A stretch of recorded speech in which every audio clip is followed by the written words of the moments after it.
If you look at the map of Europe in the summer of 1940, the color you see is almost entirely gray. Welcome back to the deep dive, where we take those complex historical moments, stack up the research, and really try to extract the critical nuggets you need to understand the full picture. Today, we are analyzing a collection of extraordinary sources that zero in on that summer. The summer Britain truly stood alone against Nazi domination. It is, and there's really no overstating this. It's one of the bleakest chapters in modern military history. By June of 1940, the Nazi war machine had achieved a dominance that, well, it defied imagination. They'd invaded and conquered practically every country to the north, south, east, and west. When Hitler marched victoriously into Paris, the sources we have, they paint this picture of a world that had genuinely run out of hope. The continent was just lost, crushed under the power of Blitzkrieg. So our mission today is to explore the immediate aftermath of that collapse. How did Great Britain, battered, alone, and refusing point blank to even consider peace?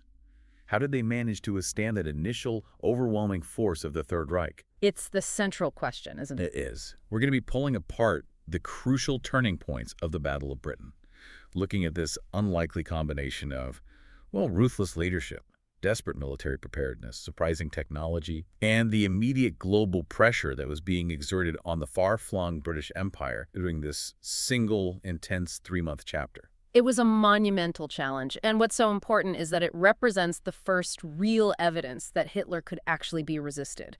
To understand that defiance, you have to look beyond just the courage of the pilots, which was incredible, and look at the sheer strategic risks Churchill was willing to take, globally and right there on the home front, even before the terror of the Blitz began.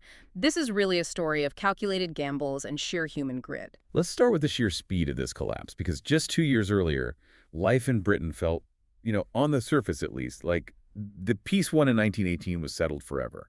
We have accounts from 1938 describing the public watching King George VI lay a wreath at the cenotaph, remembering the dead, and just being so deeply committed to avoiding another conflict. They were clinging to 2 decades of cherished peace.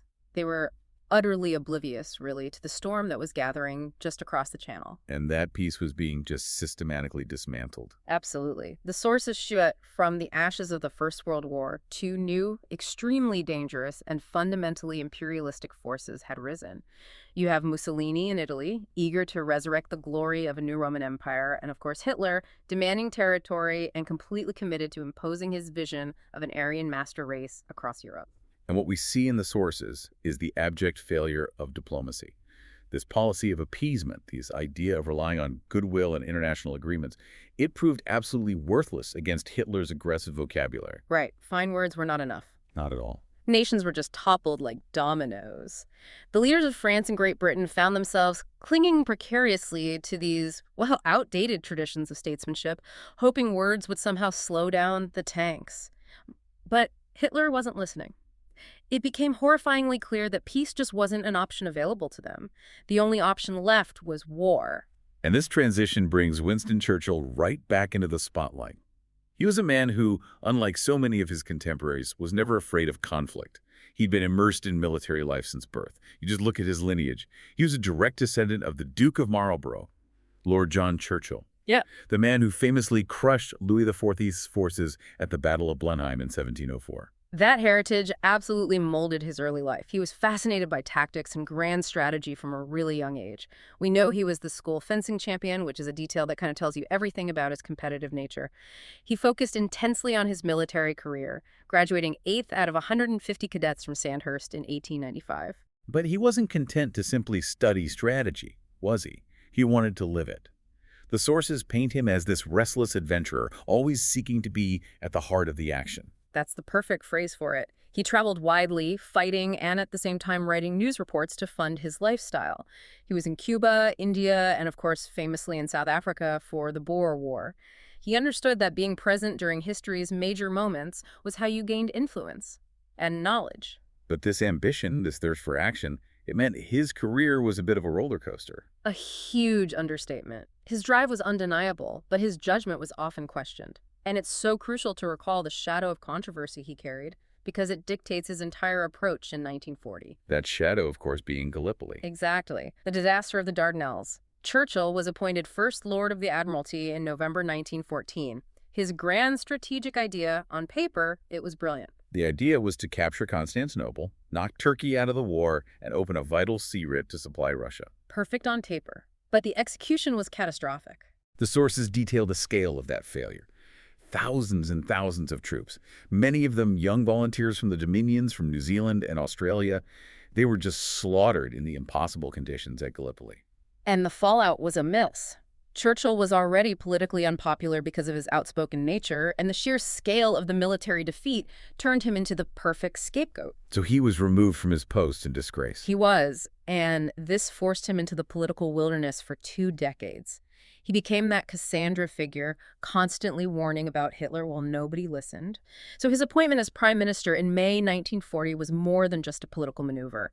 It was his last desperate chance to earn back the national trust and credibility he had lost 25 years earlier. He felt he had everything to prove. And that second chance arrived just as the Battle of France commenced in May 1940. Yeah. He assumed the premiership with this immediate, unambiguous mandate: to wage war by land, sea, and air with all our might. This is the moment he delivered that famous, raw address, telling the nation that he had nothing to offer but his blood, toil, tears, and sweat. It wasn't flowery rhetoric. It was a promise of pain. It was. It was a necessary preparation for the psychological shock the British people were about to absorb, because just weeks later came Dunkirk. The evacuation, rightly called a miracle. The situation was just impossible. Allied forces were trapped, encircled by Hitler's troops, seemingly doomed to annihilation on the beaches. But thanks to the sheer determination of the Royal Navy and the spontaneous intervention of what became known as the Little Ships, this extraordinary flotilla of fishing boats, yachts, civilian crafts. There's anything that could float. Exactly. Over 300,000 Allied troops were plucked from the jaws of defeat. And while Dunkirk provided this immense morale boost and it demonstrated the enemy wasn't invincible, Churchill was immediately clear this was not a victory. It was a mass escape under cover of air superiority. And crucially, the British lost virtually all their valuable heavy equipment: the tanks, the artillery, anti-aircraft guns. It left the home defenses severely depleted. And on top of that, their key ally, France, was left alone to face the inevitable German onslaught. But compared to the sudden, overwhelming shock of Blitzkrieg that defeated the continental nations, Britain did have one crucial edge: preparation time. For almost a year, British factory production had been ramping up. You had barrage balloons deployed around key infrastructure, and critically, women were stepping forward to take their places on the production lines and farms. And this sense of desperate urgency, it attracted manpower from all across the globe. We see the significant influx of Commonwealth volunteers, Canadians, Australians, New Zealanders, and also those fleeing the Third Reich, pouring into Britain and ready to join the cause. Yet, precisely because defense was paramount, Churchill made a highly controversial move regarding internal security. The internment policy, which is still, it's intensely debated today. Yes. The fear of fifth columnists and spies was rampant. Churchill, never one to mince words or tolerate risk, demanded the immediate internment of all Germans, Austrians, and Italians living in the UK. He famously just declared, "Color the lot." That meant that by the summer of 1940, thousands of foreigners, many of them refugees, intellectuals, Jews who had fled Hitler precisely because they opposed him, were rounded up. And they were sent to internment camps, often set up in converted hotels and holiday spots on the Isle of Man. Critics, and there were many who understood the difference between a refugee and a spy, voiced deep concern. But Churchill's calculus was simple. He was facing an existential threat, and he felt he could not afford to take any risks whatsoever. It was a cold, ruthless demonstration that he would sacrifice political popularity for security. And that ruthlessness reached its absolute apex in July 1940 with Operation Catapult. This was a decision that shocked the British public and immediately turned former allies into potential enemies. While France had fallen, the German puppet regime, Vichy, was established. And the immense risk was that Hitler would seize the French fleet, the world's fourth largest naval force, and turn it on Britain. The French naval commander, Admiral Darlan, had personally promised Churchill it would never fall into German hands. He had, but Churchill understood that Darlan would soon be under absolute duress from the Nazis. He simply couldn't honor that guarantee.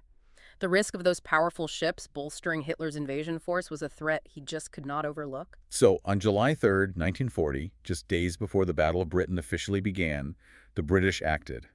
Operation Catapult was launched.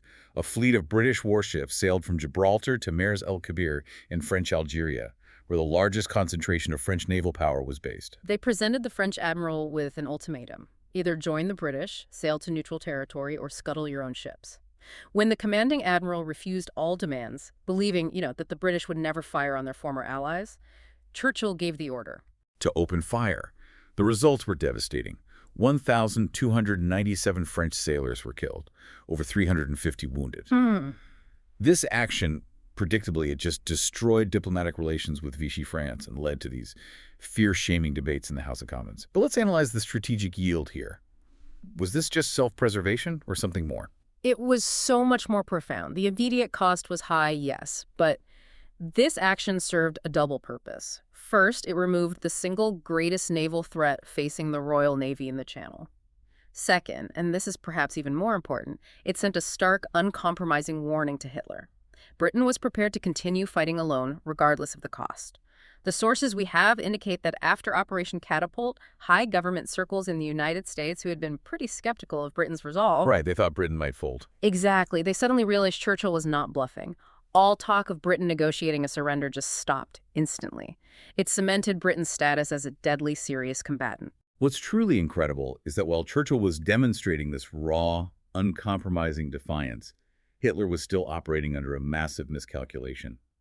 He genuinely believed that after Dunkirk, Britain, isolated and without any continental allies, would quickly come to the negotiating table. He completely underestimated the character of the British people, and more so the new British leadership. I mean, we know that appeasers like Foreign Secretary Lord Halifax had been open to negotiating terms earlier, but Operation Catapult just slammed that door shut. Hitler realized that if Britain was to fall, it had to be conquered by force. And so Operation Sea Lion, the invasion plan, was dusted off and formalized. Hitler was extremely confident. He was hoping to subdue Britain in no more than a month. But his military commanders, especially the naval leaders, they were far more cautious about the sheer logistical challenge of invading an island protected by the most formidable navy in the world. The naval barrier was the single greatest obstacle. Grand Admiral Erich Raeder, the head of the Kriegsmarine, had to inform Hitler that his naval forces just weren't up to the task.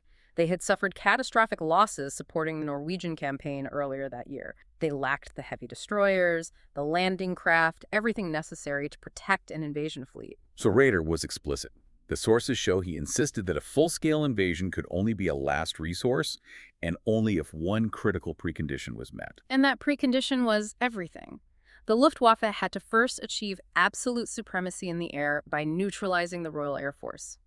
If the RAF was still flying, the invasion was dead in the water. So this immediately defined the whole Axis strategy. It did. Phase 1 of Operation Sea Lion was now the total destruction of the RAF.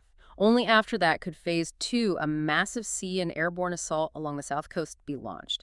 And that would be followed by Phase 3.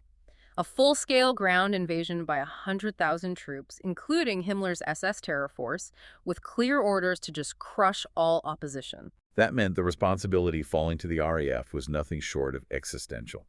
And the RAF, it was the oldest independent air force in the world, founded in 1918, but its strategic focus had been mixed. The policy of appeasement in the 1930s had mistakenly prioritized building heavy bombers for retaliation, not the fighters desperately needed for defense. Right. Fighter command only finally gained priority in 1938, so time was not on their side. Air Chief Marshal Hugh Dowding, who led fighter command, he faced severe weaknesses, especially a lack of experienced pilots after the losses in France and during the Dunkirk evacuation. So Britain had to rely on sheer numbers of young men with minimal flight time and virtually no combat experience. The sources provide these really moving details. Farm boys, teachers, doctors, bank clerks, shop assistants, all flying Hurricanes and Spitfires against the rigorously trained, battle-hardened veterans of the Luftwaffe. They were commanded, however, by some exceptional leaders. Air Vice Marshal Keith Park, a New Zealander and a World War I ace, he commanded No. 11 Group, which was tasked with defending the crucial approaches to London. They would bear the brunt of the attacks. And then you had Air Vice Marshal Trafford Leigh-Mallory commanding No. 12 Group, covering the Midlands and East Anglia. And here's where we see this crucial tactical disagreement that would become central to the battle's strategy. Park, commanding the front line, he favored limited, rapid interception. So sending up small squadrons quickly to break up German formations before they reached their targets, conserving precious resources. But Leigh-Mallory, who was stationed further back, he favored the concept of the big wing, gathering these massive formations of fighters to strike the enemy in overwhelming force. And this debate created this internal friction because tactically, the big wing often took too long to assemble, which meant Number 11 Group, fighting for its life, was often without immediate support from its neighboring command. This rivalry was a constant complication for Dowding. Now, despite the superior numbers and experience of the Luftwaffe, commanded by Field Marshals Kesselring and Spurl, the Germans had some massive operational disadvantages that are often overlooked. Huge ones. Their air fleets were structurally wrong for this kind of campaign. They were designed specifically to support ground operations, the hallmark of the blitzkrieg attack. They weren't optimized for fighting a high-altitude campaign for air superiority miles from any front line. And the geographic handicap was just immense, wasn't it? Oh, absolutely. Fighting across the Channel far from home bases in France meant German fighters were constantly bumping up against refueling limits.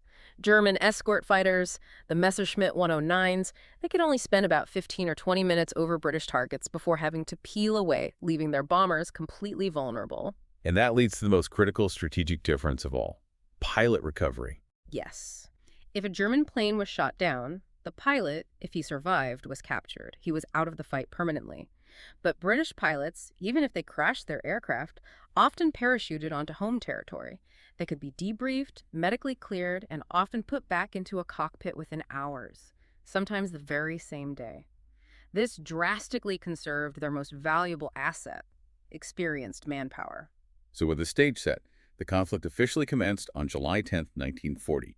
This marked the start of the first major phase, the Channel battle. Wave after wave of Nazi fighter-escorted bombers targeted shipping and harbors in southern England. So sources describe it perfectly. This was Churchill's David versus Hitler's Goliath, fought high above the green fields of Kent. And early on, the results were shocking to Hitler. Despite being vastly outnumbered, the British Hurricanes and Spitfires achieved immediate early success. The Germans were losing twice as many planes as the British. The Luftwaffe quickly realized this was not going to be a quick mop-up operation, thanks in large part not just to pilot bravery, but to a revolutionary, top-secret technological edge. The technology that changed everything. What became known as radar. Yes, the chain home system. This gave British fighter controllers an unprecedented early warning of incoming Luftwaffe raids. These enormous towers you could see from the coastlines were constantly scanning the skies and the sea, giving them minutes, sometimes crucial quarter hours of preparation time. And it wasn't just the cutting-edge technology. They had a reliable, low-tech backup system, too. The Observer Corps. Further inland, thousands of volunteers peering skyward day and night, using basic acoustic methods and binoculars to track aircraft and phone control command whenever an enemy plane came into view. And the key was the operational integration of all this. Yeah, absolutely. The operations rooms were watching these massive tables 24 hours a day, getting constant data feeds from both radar and the Observer Corps. This allowed them to direct their very limited fighter resources with maximum efficiency, intercepting the enemy at the most advantageous location. And it often took the Luftwaffe completely by surprise. That surprise factor was massive, because the Germans had fundamentally failed to appreciate the technology. We can go back to 1939, when the German airship Graf Zeppelin was sent on a spy mission to search for strange British radar signals. The irony here is just delicious. As this massive airship flew up and down the East Coast, British radar operators actually saw the largest echo they had ever witnessed appear on their screens. They instantly identified the spy vessel. But the German scientists aboard, analyzing the data they gathered on the British transmissions, came to the staggering conclusion that British radar was primitive and inefficient. They dismissed it entirely. As the Zeppelin floated back to Germany, Hitler's commanders remained completely oblivious to the technological edge that would decide the fate of the invasion. And this technological failure was compounded by an intelligence failure of monumental proportions. Project Ultra. Right. Deep in Bletchley Park in Buckinghamshire, these codebreakers were working ceaselessly to decrypt messages sent through the German Enigma machines. Enigma was the supposed military-grade encryption system the Nazis trusted to transmit their most secret tactical information. But Polish and later British cryptographers had broken the underlying code. And this ultra-intelligence was so successful that it became a strategic dilemma in itself. If the British acted on every single piece of decrypted information, the Germans would quickly realize Enigma was compromised. So the intelligence had to be rigorously rationed. So Dowding's controllers only received information that was absolutely critical for immediate tactical decisions. Exactly. And they often had to attribute the knowledge to a fictional spy or a lucky observation purely to maintain Nazi confidence in their system.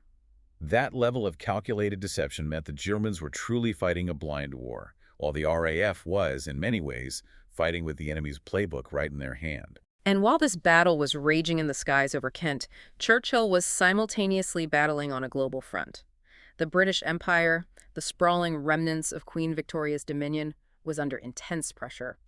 Britain had colonies stretching across the globe, and every single outpost, from the Far East to North Africa, was threatened as the Axis expanded its reach.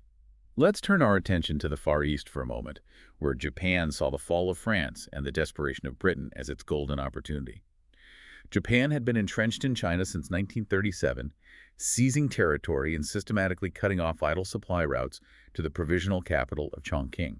Britain and the United States were trying to support the Chinese war effort against Japan, but by 1940, the Japanese had secured most of the Chinese coastline. Only a few difficult land routes remained viable for bringing in supplies and aid. The most crucial of these arteries was the Burma Road. This road ran from Lashio, in British-controlled Burma, all the way across treacherous terrain to the Chinese city of Kunming, and Japan demanded that Churchill close it. This presented Churchill with an agonizing political and strategic dilemma. His most valuable colonies in the Far East, Singapore and Hong Kong, were immensely vulnerable. They lacked the garrisons and, critically, the naval support required to defend them against a full Japanese assault, especially while the Battle of Britain demanded every available ship and plane.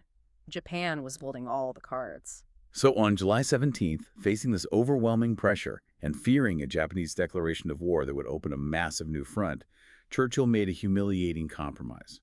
He reluctantly agreed to temporarily close the Burma Road. This decision led to immediate cries of shame in the House of Commons and its severely strained relations with the Americans, but it bought Britain precious months of peace in the Pacific. And at the same time, in North Africa, Mussolini saw his chance. He aimed to vastly expand the Italian Empire, which already included Abyssinia, Eritrea, and Libya. His ultimate objective was the capture of Egypt and the Suez Canal, which was the lifeline of the British Empire, connecting Britain to its vital resources in India and the East. Fortunately, Britain had been proactive here. When Mussolini declared war after Dunkirk, 30,000 Allied troops had stormed into Libya. This move secured Egypt and the Suez Canal. They achieved early success, capturing Fort Capuzzo and winning the Western Desert's first major tank engagement at the Battle of Jiribub. These initial victories were vital for morale. They established that the Italian forces were vulnerable. However, the Axis did strike back hard in East Africa. In August 1940, Italian and German forces successfully seized British Somaliland, forcing a naval evacuation to Aden, and Mussolini seized upon this as proof his forces were ready for the major push against Egypt. Finally, we have to look at Operation Felix, which was focused on Gibraltar. This strategic outpost under British rule since the 18th century controlled every ship moving into or out of the entire Mediterranean Sea. And if Hitler could seize it, he would close the Mediterranean to the British, forcing merchant convoys onto that long, perilous, U-boat-infested Atlantic route around Africa. Operation Felix was the plan to take Gibraltar. But to succeed, the invasion had to be launched from Spain, which meant Hitler needed the active allegiance of the Spanish dictator, General Franco. Franco, however, was playing a very, very cautious game. He was the only major European dictator to resist being fully swallowed into the Axis alliance. His price for participation was astronomical. He demanded Gibraltar, certainly, but also French Morocco, a substantial part of Algeria, including the port of Oran, oil, and compensation for the inevitable British blockade. These demands were just too much for Hitler, weren't they? Far too much. Granting Franco French Morocco and Iran would severely undermine the authority of the Vichy regime in France, a regime Hitler desperately needed to control large swaths of the country. Franco held the leverage and he used it expertly. Hitler failed to secure his help, and the whole invasion plan just collapsed. It's said that Hitler later told Mussolini he'd prefer to have 3 or 4 of his teeth pulled out than to speak to Franco again. So Operation Felix was thwarted by Spanish realpolitik, another huge frustration for Hitler. And despite all these accumulating tactical failures, Hitler was determined to crush Britain before the autumn weather made invasion impossible. On August 1st, 1940, Hitler ordered Hermann Goering to summon all the might of the Luftwaffe to overwhelm the RAF before the planned invasion date of September 15th. The intensity of the fighting just escalated rapidly. This period is known as the Eagle Attack. Goering launched these immense waves, flying over 1,485 planes against the ports and, critically, the airfields of southern England.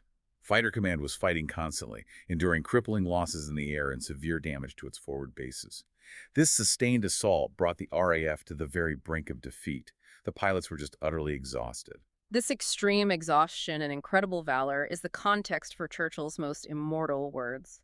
On August 16th, he visited Air Vice Marshal Park's operations room for No. 11 Group, and he witnessed the intensity of the fight and the sheer youth of the men flying. He was profoundly moved. He later told the House of Commons, "Never in the field of human conflict was so much owed by so many to so few." The survival of the RAF was measured in days.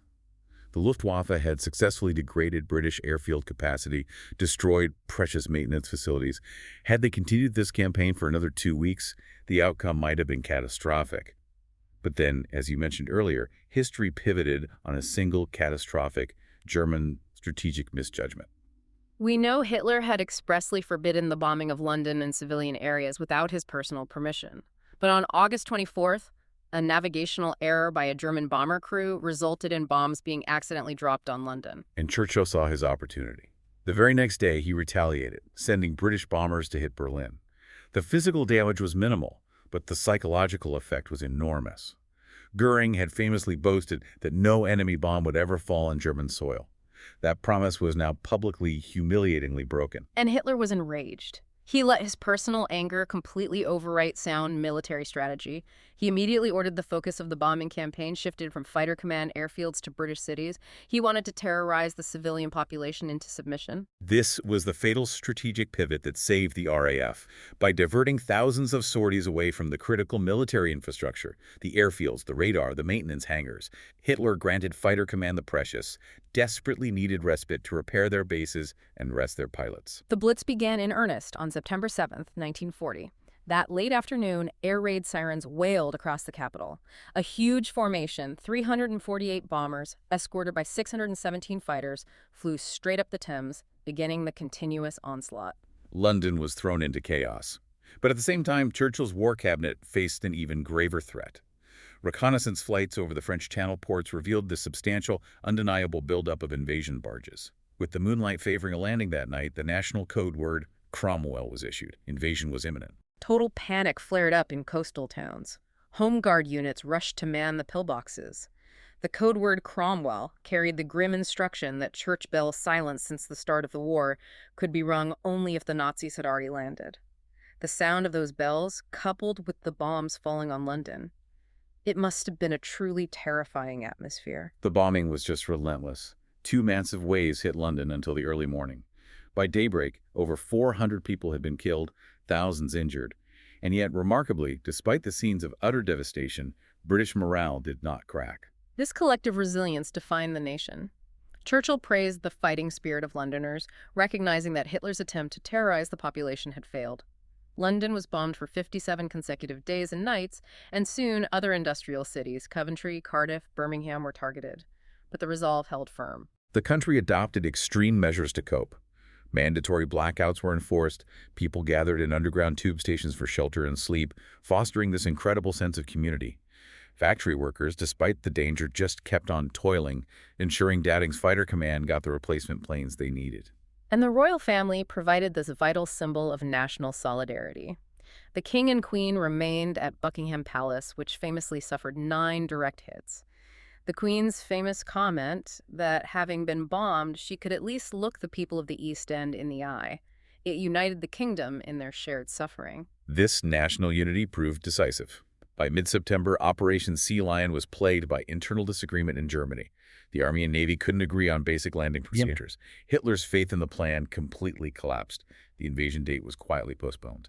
So Goering decided to launch one final massive offensive on September 15th, desperate to destroy the RAF. But critically, forewarned by ultra-intelligence, the RAF was ready. They won decisively that day, downing 60 Luftwaffe aircraft compared to the RAF's loss of 28. September 15th proved to be the last major engagement of the Battle of Britain. Operation Sea Lion was formally shelved. With sea conditions deteriorating as winter approached, the invasion wouldn't be reconsidered until spring, and by then the strategic reality would be entirely different. The invasion had failed. It's a remarkable, crucial victory, though the cost was horrendous. Even as the invasion threat receded, the Blitz continued well into the following year, destroying 2 million houses and killing 60,000 civilians. And the immediate global consequences of that isolation were vast. While Britain secured its airspace, the Axis threat was already spreading globally. On September 13th, Mussolini revived his invasion plans in North Africa. Across the world, the Japanese seized French Indochina. And most critically, on September 27, 1940, the Axis powers formally united in Berlin when Japan signed the Tripartite Pact, aligning itself with Germany and Italy. This pact was designed to deter the United States from entering the war. This was the moment the conflict in Europe officially became global.